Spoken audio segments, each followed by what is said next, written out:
Duet Anies dan AHY, contoh bagus calon pemimpin yang tak perlu dipilih.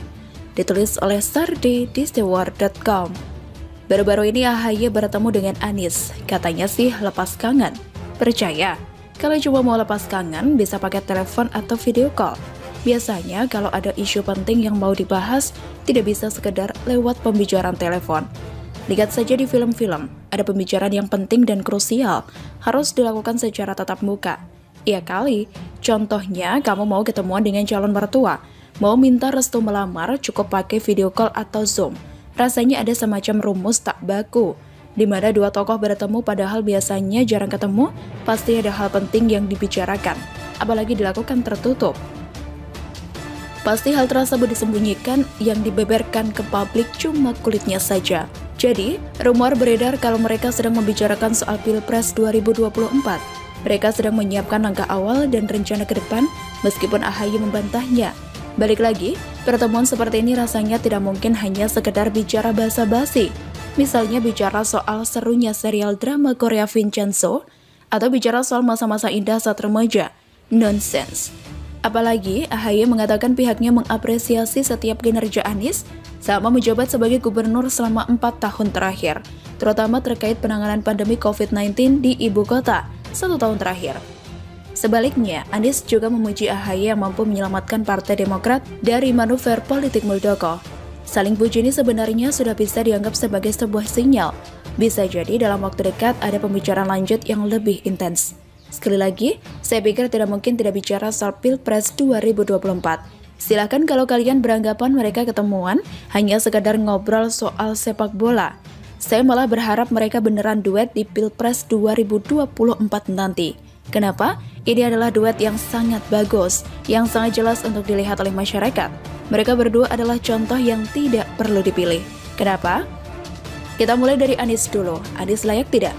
Jauh dari kata layak, dipecat dari jabatannya sebagai menteri saja, sudah jelas label tidak layaknya.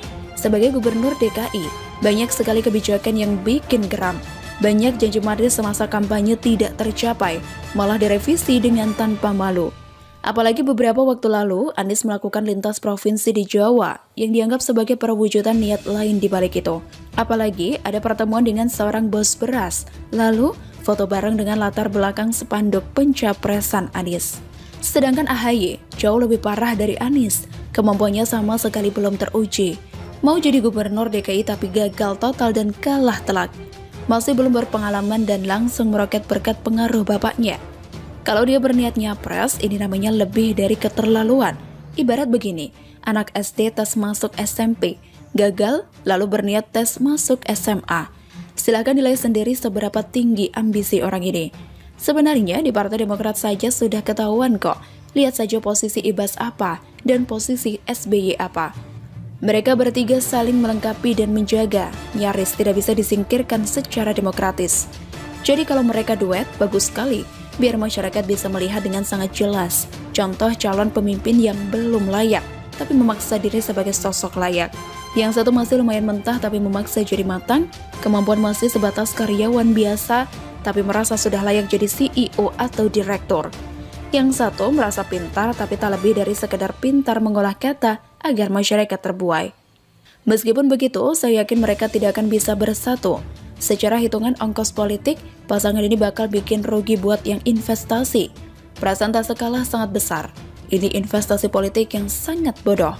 Kecuali yang investasi adalah kelompok penjual agama yang suka mikir tak pakai logika. Cukup pakai surga neraka, beres masalah.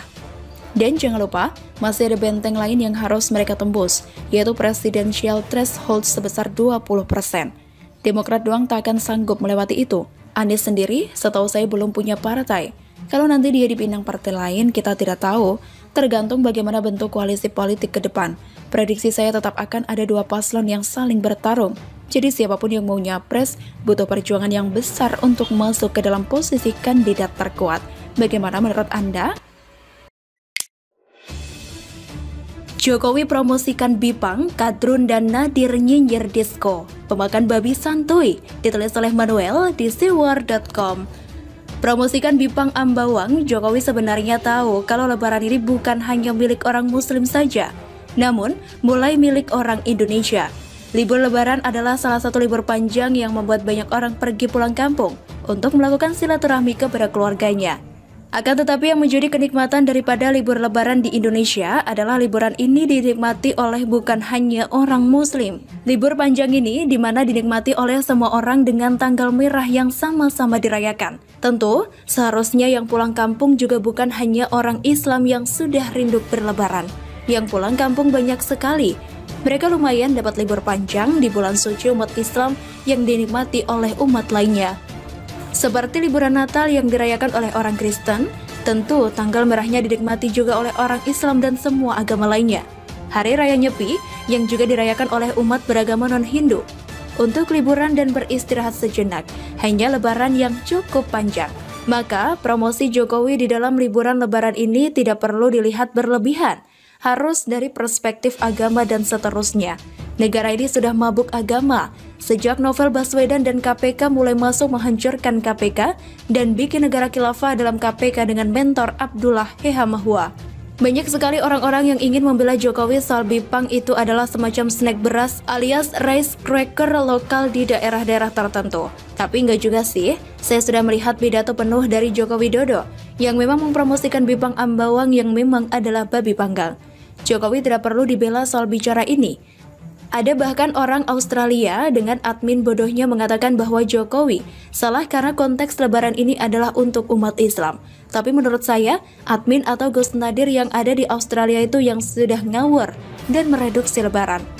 Konteksnya Lebaran jadi nggak boleh bawakan kuliner babi panggang. Ya enggak dong, nggak harus makanan halal semua yang diiklankan. Karena yang terdampak pandemi bukan hanya orang Islam karena tidak bisa berlebaran di rumah keluarga. Yang terdampak pandemi sehingga dilarang pulang adalah seluruh rakyat Indonesia.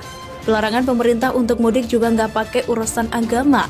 Jadi, kalau pelarangan mudik pakai urusan agama, misalnya yang Islam saja yang tidak boleh mudik, ya silakan hajar Pak Jokowi soal babi panggang. Tapi, sekarang polisi yang menjaga perbatasan itu tidak menyuruh kita memperlihatkan kolom agama di KTP. Jadi baik yang Kristen, Islam, Buddha, Hindu, ya nggak bisa pulang kampung. Dampak dari nggak bisa pulang kampung apa dong? Ya nggak bisa makan babi. Sederhana kan? Lagi pula kita mengetahui juga kalau yang disebut Jokowi dari sekian banyak, hanya satu itu saja babi panggang Ambawang.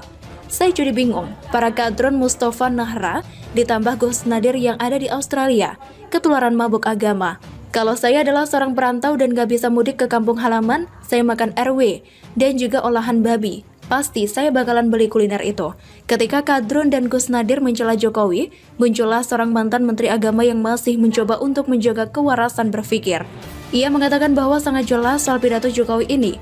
Konteksnya memang Lebaran, tapi yang terdampak pandemi ya semua orang termasuk pemakan babi.